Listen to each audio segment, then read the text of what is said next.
Good afternoon. We're here with the Deputy Secretary General of the OECD, Richard Boucher. Okay, if I can start with our first question. Sure. What role does cultural diplomacy have in overcoming development challenges that arise in multilateral trade negotiations? Well, there's two aspects. One is that culture itself is a traded good. Right. And so, music, videos, all that stuff gets traded, and you have to have a common set of rules so that it can flow freely, so that people can hear from each other and learn about each other with cultural goods. And the second is there's kind of a culture of cooperation that has to be built. People are very mistrustful of trade right now, and even in our own political systems, everybody's worried about trade. And yet, we have this innate sense that if we start working together, maybe we can all do better. And building up that culture of exchanges, culture of trade, I think is an important foundation for trade negotiations. I see. Understand.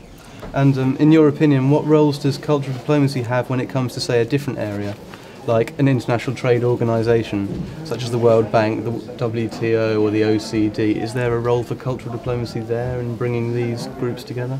I think maybe it's not so much cultural diplomacy, because most of the people in those organizations already have a fair amount of international experience. They know that people are different and they have different histories and experience, but actually bringing that history and experience to bear on different problems can be very useful, because you can see different ways of solving problems. And they may not all work for you, but if you listen to the way other people have taken on education challenges or fixed their healthcare system or improved their government procurement, maybe you won't do what he does or she does, but you may figure out between that what you want to do. And it gives you more options, gives you more understanding. So it's that culture of learning, that culture of cooperation, that gives you a better set of options when you go home and you try to make your own policy.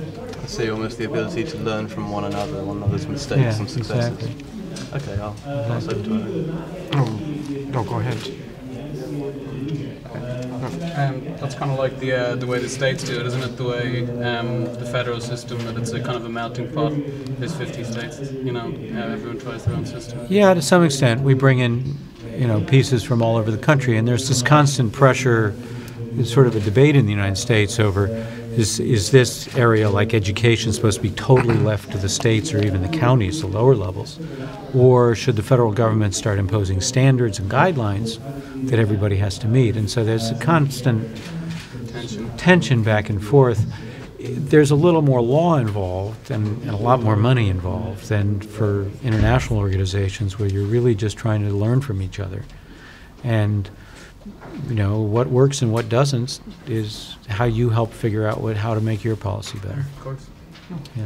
If we were to stay on the United States for one moment, would you say that movements such as the Occupy Wall Street movement have changed the nature, or have the potential to change the nature of American politics? I don't know if it's changed the nature, but it's sort of the latest manifestation of there's always a group of people that are rejecting whatever's going on in the establishment. Right. I think America was founded on questioning authority, and it's sometimes good to remind all of us, and including people in authority, that it's legitimate to ask those questions. It's legitimate to say, is this working? It's legitimate to say, can't you do this better? And Occupy Wall Street comes out of a real, I think, popular resentment to who's benefited from the current system, and comes out of a real desire that you see all over the world for more equality, less corruption, more fairness. I mean, fairness is just fundamental to people. It creates revolutions in the Arab world, demonstrations in India, and Occupy Wall Street. Right. I'd like to ask questions of some of the criticisms of the OECD, if that's Sure. okay. Yeah. One of the criticisms has been by critics is that the OECD is too narrow because its membership is limited only to select few rich states. In 1997 and 1998, there was a draft multilateral agreement on investment which was heavily criticized by several NGOs and developing countries. What do you say about the division between North and South, or about these criticisms in general? I think generally we've tried to take them to heart. We realize that a lot of the economic models that we've been using maybe aren't well adapted to the new world, that the world's changing. We've done reports on what some people call shifting wealth. It's not really losing from our countries. I mean, OECD countries already pretty diverse. Chile joined last year. Mexico's in. Turkey, Korea. You know, people at different levels of income. But I think there's a lot to learn. There is shifting wealth. There is more growth in other parts of the world. Some of that's understood, some of that's not well understood how they do it. So what we're trying to do now is sort of integrate into our economic understanding, whether it's specific issues that we study or whether it's more general, what's going on in the rest of the world, what's going on in these big emerging markets, how do you understand their different perspectives and their different ways of doing things, what can we learn from them? But even the head of the Federal Reserve, Ben Bernanke, gave a speech last summer saying we need to learn from the emerging markets. So I think people understand the world's a bigger place and a different place than it was 10, 20 years ago, and we're going to adapt to that. Were these concerns legitimate, or was it mostly something you fear, something you can't really understand? I think first of all, these were the most successful economies in the world. Okay. When Chile wanted to join, the Chilean president said, "This is the club of successful reformers." That's what Colombia is doing now. They're trying to get closer to the OECD because they see it as a place where people who want to reform can learn how to do it well and who can succeed. So it's not that there was a permanent model, but it's the organization has to adapt to the new world. So it's a legitimate criticism in that we overlooked things. What we were doing led to the economic crisis. We better learn from that, and we better do things differently, and I think we understand that. When it comes, in your opinion, how do you think the OECD needs to be reformed in any way? Trying to open up. We're trying to open up not just to have new member countries, but to work more with China, India, Brazil, South Africa, Indonesia, Southeast Asia, North Africa, Southern Africa, Latin America. And it's just becoming a more open organization, a more flexible organization, having maybe not so, not having the same recommendations for everybody. Using what we know to help people in more country-specific ways. So yes, we have to transform ourselves. What are the roadblocks to these reforms? I think part of it is we have to understand different political systems better. We have to understand the difference between policy and implementation.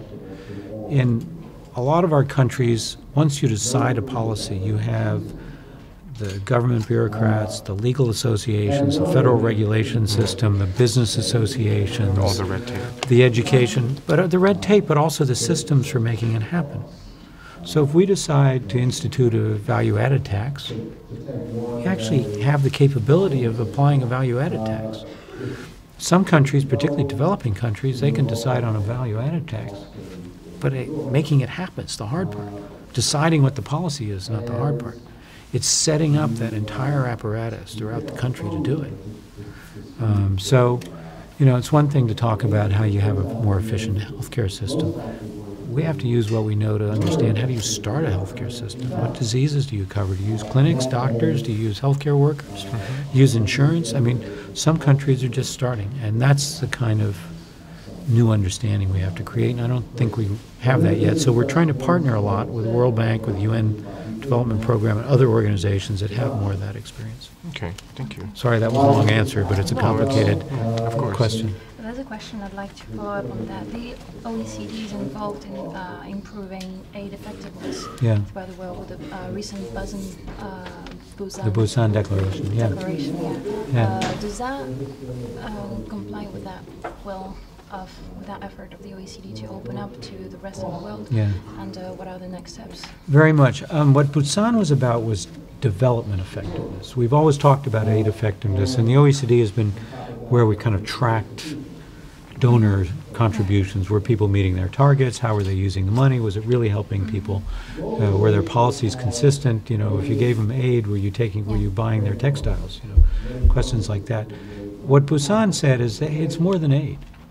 The millions and millions of people that have come out of poverty in the last 10 or 20 years, it's been because of economic systems, because of exports, because of investments, because of governance changes.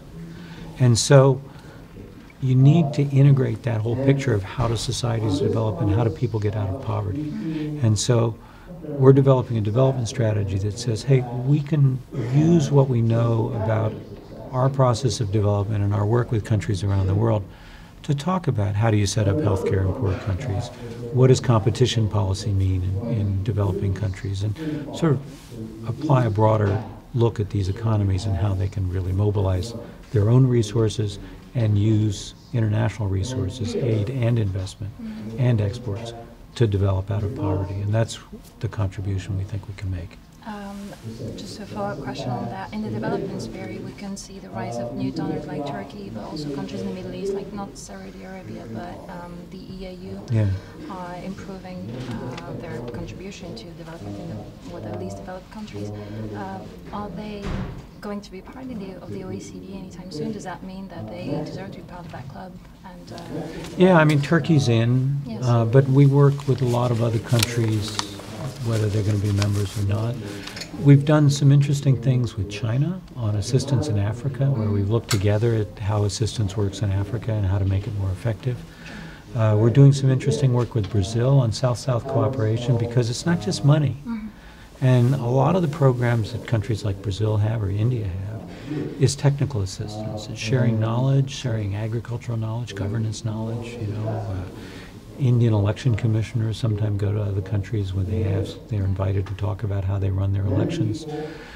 And sometimes that experience is more relevant than what you might learn from the United States or Finland. And so I think one of the things we've been looking at a lot is triangular cooperation.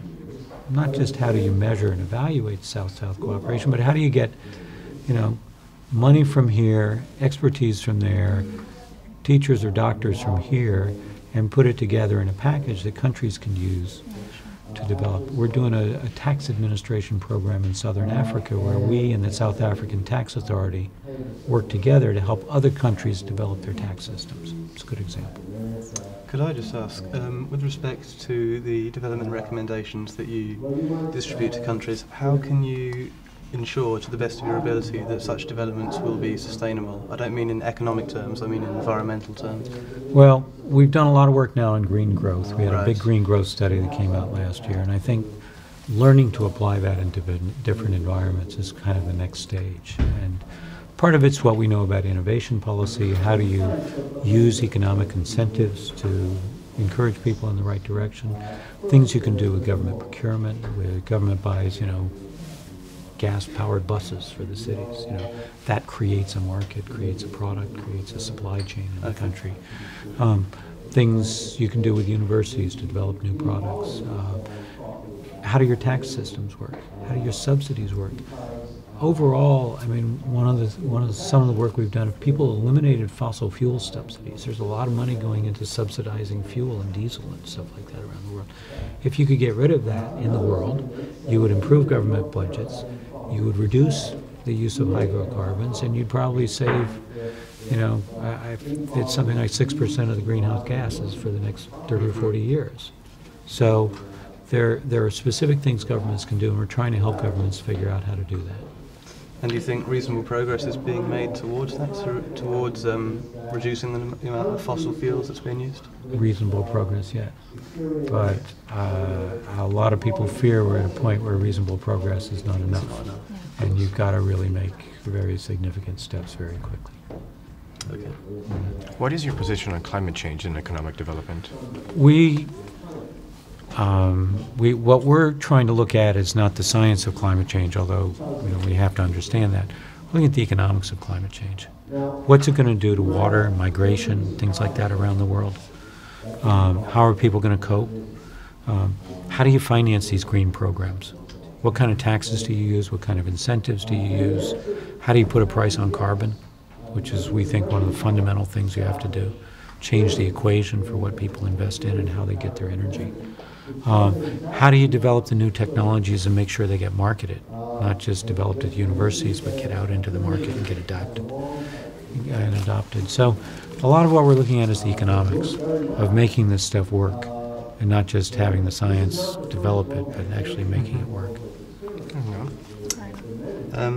As yesterday was International Women's Day, how can you ensure that the developments that you push for in the developing world come alongside social development? We do, I think, well, let's see. We've got a big project on gender that's coming up that's going to be done in May. And it focuses on three things. One is education, second is employment, and the third is entrepreneurship for women. And, you know, in economic terms, I mean, women are people, but you say this is the least, probably the most underused economic resource that any country has. And bringing women into the economy, bringing them into the workplace, having the right set of programs so that they can come into the workforce, maybe go out of the workforce for a while and come back in. Having daycare so women can work. I mean, it's pretty fundamental. But unfortunately, it affects them instead of the males in the society. And so you really want to maximize the potential of everybody in your society and make use of all that creative energy. And that's what we're trying to look at. How do you make those things happen? We have a Women's Business Forum program in North Africa where we're looking at this with some of the North African governments. And they're very intent, particularly after these revolutions, to make sure that women have a role. And what we're seeing is there are a lot of barriers to entrepreneurship, to finance, to jobs generally.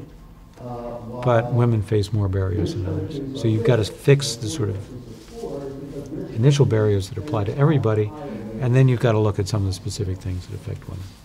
Okay.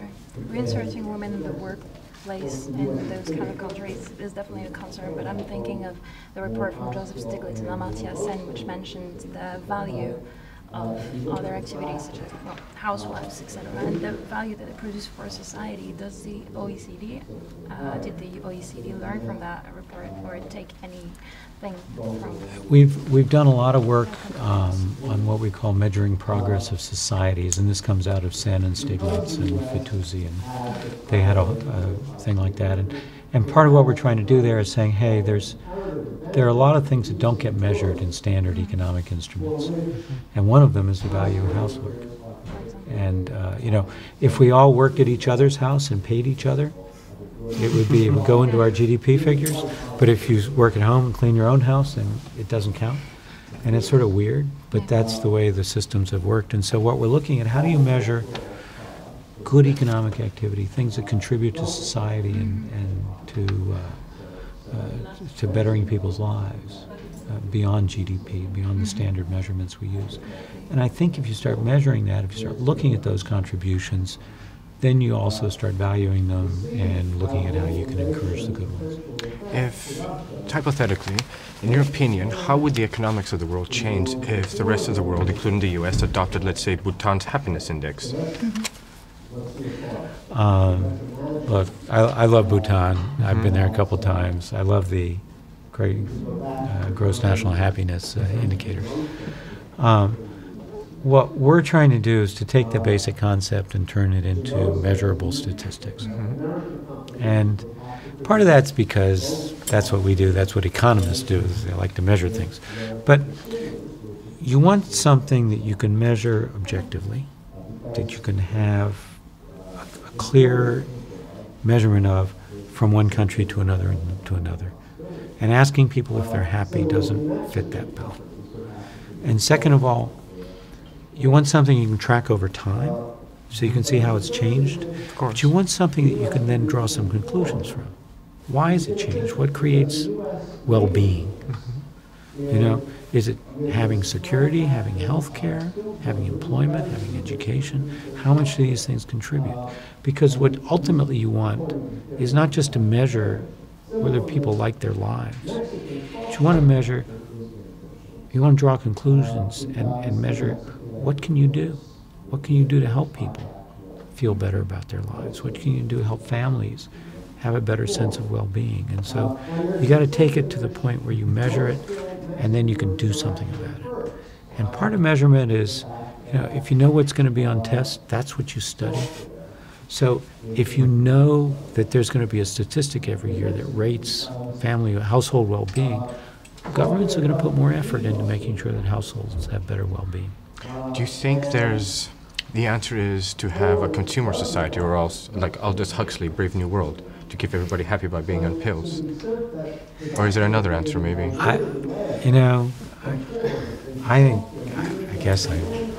Maybe it's because I'm an American. I think it's, let people do what they want. Good answer. To the greatest extent you can, let people do what they want. You find people have amazing energy and creativity, and they seek wealth in all kinds of interesting ways, but they want to better their lives, sometimes with art, and sometimes with iPhones, and sometimes with machinery and equipment, and so let them do it. And most of economics boils down to that, is how do you unleash those energies and let people create things? So I think that's what makes us all better off. Okay. Thank you for your time. Thank you. Yes, thanks very much. It's been very interesting.